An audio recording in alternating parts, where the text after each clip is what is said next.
Hello YouTube, Ben the Bondsman here. I had a viewer ask me why exactly is a CB not useful. I'm not going to say that a CB radio, that's for those that aren't familiar, that's a citizens band radio. That's the radios that you hear about 18-wheelers having in their trucks. I'm not going to say it's not useful. I have one in my truck, and several of my friends have them in their trucks, and we talk to each other on them all the time. It's very useful under normal circumstances, but with a CB radio, there are a lot of variables that you don't run into in the UHF band range that the FRS GMRS has. CB is on the low band side, 29 megahertz, and it's susceptible to a lot more interference, and it gets very cluttered. Imagine that you're standing in a room, just you and a friend talking to each other, and something happens, and all of a sudden you have 10 people standing in the room talking to each other at a normal level. So the people on either side of the room, they start yelling at each other. Well, then to get over them, the other people have to yell louder and louder until finally nobody can hear themselves think. That's kind of what happens in the CB world. You said one question was, doesn't having 40 channels help to find a quiet channel, and you can use a lot more RF power? That is true. You do have 40 channels to choose from, but usually in a situation where the primary communications are down, all 40 channels are going to be tied up with a lot of different people. And your RF power is, on most CB radios, new out of the box, 5 watts. You can have a CB peaked and tuned, depending on the brand and model and what you have done to it.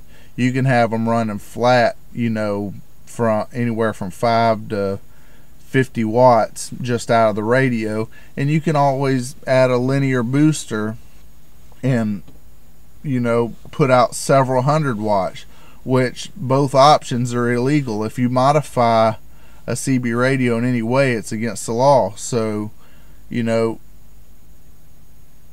that's where you got the people on either side of the room yelling as loud as they can. Well, you put an amplifier on your CB radio, now you're standing on one side of the room with a bullhorn, and people can hear you, but they can't get back to you. Well, then you have people with CB base stations. These are CBs that are at people's houses. They've got big towers in their backyards, usually 30 to 100 feet in the air, and well, they've got 1,000 and 2,000 watt linears on their CB radios. So you're yelling from across the room with your little bullhorn, and you got some guy up 1,000, 1,500 miles away. He turns his bullhorn on, and now the guy that's 1,500 miles away is swamping you out and burying your voice when you're trying to talk to a guy that's 3 miles away. I've been talking on a CB radio for 24 years. I know them very well, and as a way to communicate around town with buddies during hunting season, or just to play around, or I use mine a lot when I'm traveling to talk to the truckers and find out what the road conditions are. But as a form of emergency communication, it's just not practical, because atmospheric conditions affect the CB radio a lot too. One day you may turn the radio on and not hear anything, and it's clear open air and you and your buddy can talk fine. but tomorrow the atmospheric conditions may be just right where two guys are having a simple conversation in Mexico, and because of their conversation you can't hear your buddy that's down the road, and they're not using any kind of special equipment. It's just the atmospheric conditions.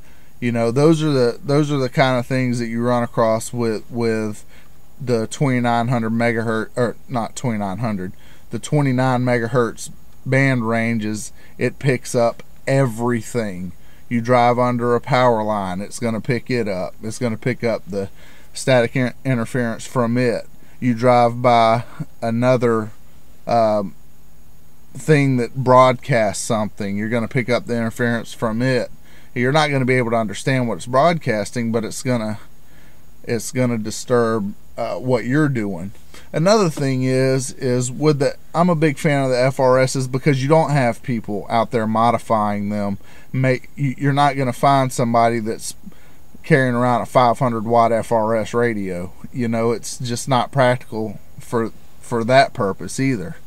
You know, the strongest you're going to find is 5 watts in the GMRS range, and that's the radios that are talking to repeaters.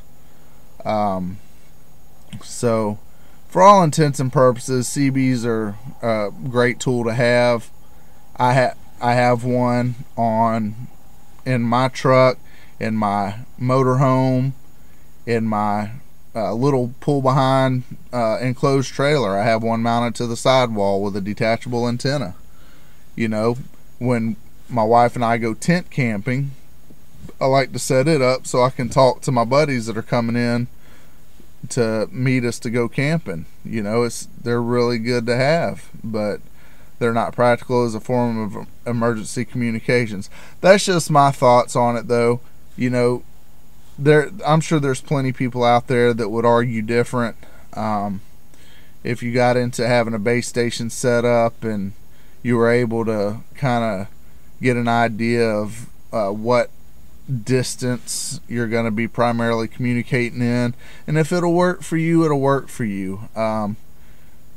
It's just not something that I would recommend as a primary form of communication between groups.